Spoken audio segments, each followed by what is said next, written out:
because of the focus it requires and the energy it requires and the well-being it requires to incorporate a healthy level of self-care with a healthy romantic relationship. Yeah, you're gonna have to, that's a territory expansion. So yeah, just making sure I'm managing what I got okay, and where I've been struggling, that I'm intentionally making it better. So that lands us in May. Hi self-lovers, welcome back to Donderville, a self-care lab. I am Dondarella, and this is my real life experiment using self-care to rewrite my self-love story. I embarked on this journey, hashtag 333SC. It's 333 days of intentional self-care just to see what happens. I realized after my last relationship that I operate at my best under two very distinct conditions. One is when I am super single, like I am laser focused on me and my life, and I am doing things like 333 days of intentional self-care, and I have like goals in mind that I'm just like.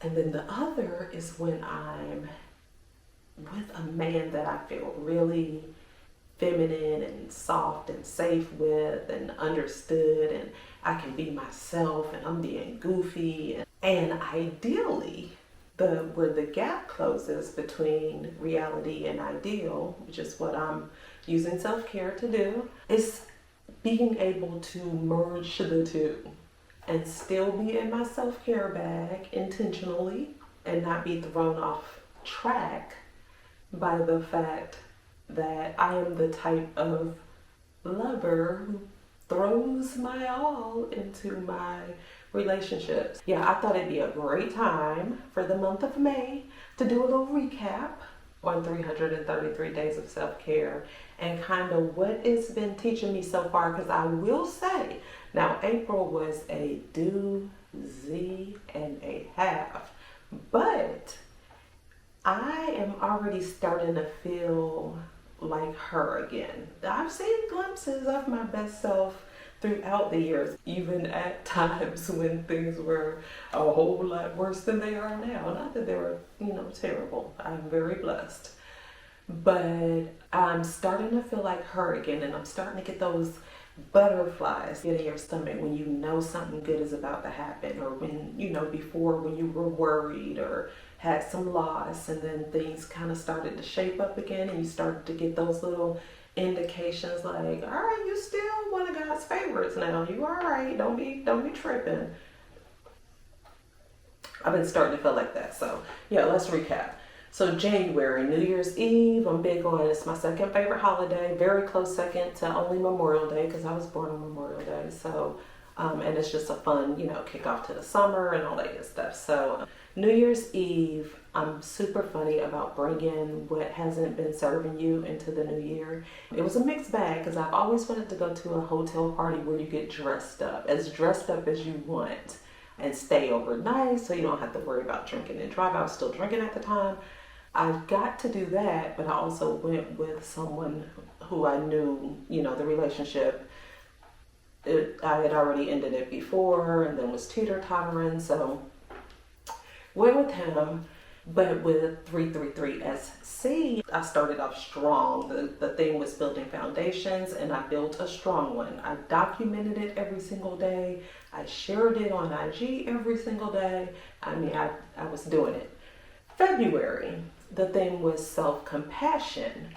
I was still doing the daily self-care. The documentation of it started to, I think maybe I missed a day or two.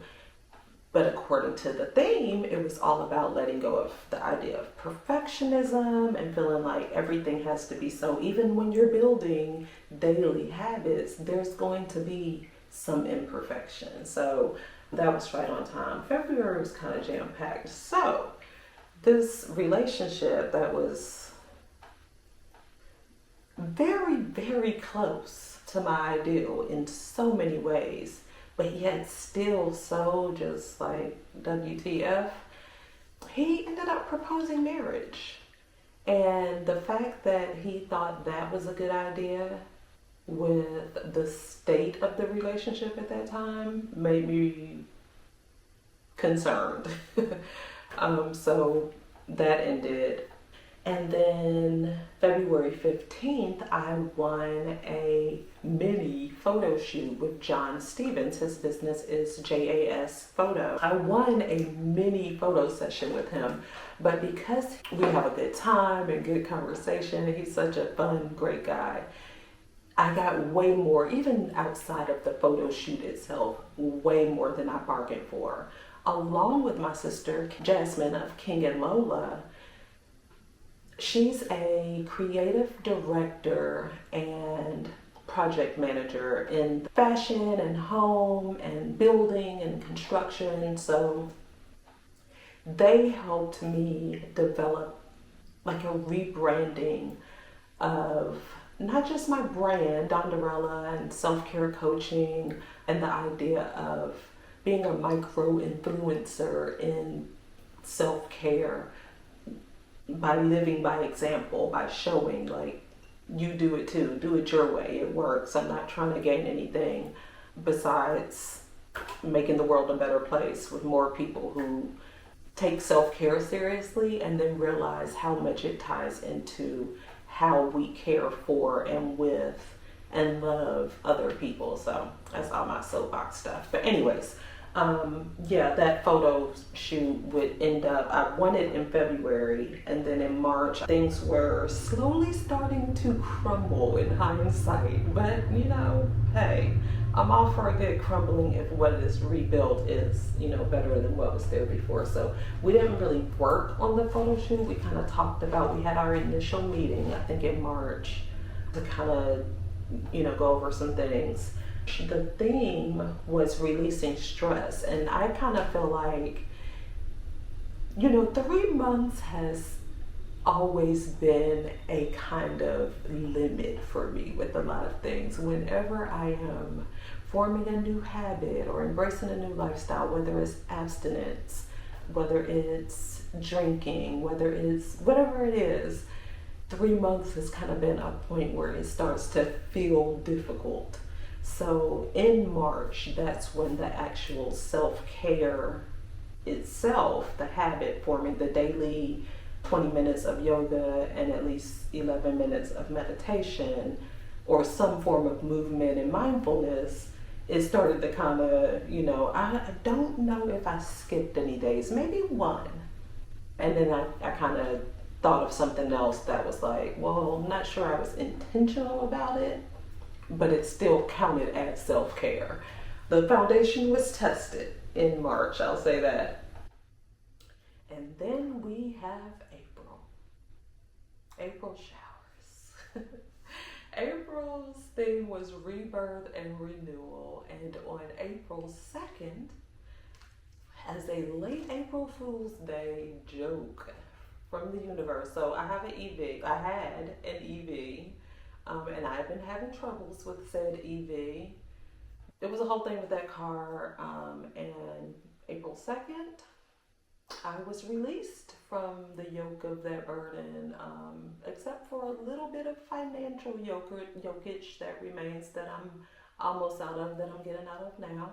Long story short, I'm driving through a residential area, and the EV kind of sound when like a dog or a person or something is really close to the vehicle, it can be startling. And apparently I startled a deer that had been eating like a bush at the front of of a subdivision, and it just jumped onto the hood of my car, and it was totaled. So throughout the month of April, I have been dealing with not having transportation in the city of Atlanta, a place where like you kind of need transportation. So I've been using MARTA, which isn't the end of the world based on where I live, but it's a headache depending on the time of the day and where I'm going. So there's that. Had the photo shoot at the very end of April, and it was I'm so excited. I'm so excited. I haven't even really seen. I saw a couple of shots that John showed me during the shoot, and just how I felt during, and just I'm so excited. Well, I wanted to talk about the idea of territory being expanded. And it makes me think back to when I was in my apartment in the West End and I wanted a house. I was so sick of apartment living. But when I was going through that process, it took about a year, almost two, maybe a year and a half, to purchase my home. My credit at the time when I got the bright idea, not up to par, but I feel like at the beginning of a territory expansion, you always have a test of your management skills for your current territory. So, yeah, I've recently reassessed my management skills of my current territory as I realized that in a lot of areas, because of the focus it requires and the energy it requires and the well-being it requires to incorporate a healthy level of self-care with a healthy romantic relationship, um, yeah, you gonna have to, that's a territory expansion. So yeah, just making sure I'm managing what I got okay, and where I've been struggling, that I'm intentionally making it better. So that lands us in May. The theme of May is embodiment, like the idea of not just rebranding your identity and acting as if, but living in it, like embodying, like being that person, being that ideal, that best self, becoming that what you want to attract. All that, the idea of all, it's so exciting. So that feeling I've been having of like the butterfly, like just about to bust out the cocoon, like all of that, and finding alignment. I've been coming another part of this whole experiment and documenting the during the middle part before the made it, is that when you search for the content, when you search for the how, when you search for this is how I feel, I don't like myself or I don't like my life, how do I change that? It's hard to find a lot of content. Like, it's hard to find a lot of content that might resonate with you, or that might be a teacher whose language you speak, or a teacher who you feel is qualified to teach you because either they're coming from a similar place or they're trying to go to a similar place. Yeah, so I'm just feeling that anticipation. I'm feeling that I'm embodying. I'm embodying a little bit more, and working on my physical environment as well. Another thing I did when I was going from the apartment to the house. So yeah, that's May. So pause the video if you need to and grab your journal and a pen. Here are the 3 journal prompts that will get us started thinking about our theme of embodiment for the month of May. 333 days of self-care, almost halfway through. I can't believe it. Number 1, where in my body am I holding tension right now? And what might it be trying to say? If my body could make one decision for me today, what would it choose? What does my most grounded, fully embodied self do differently? And what's one way I can practice that today?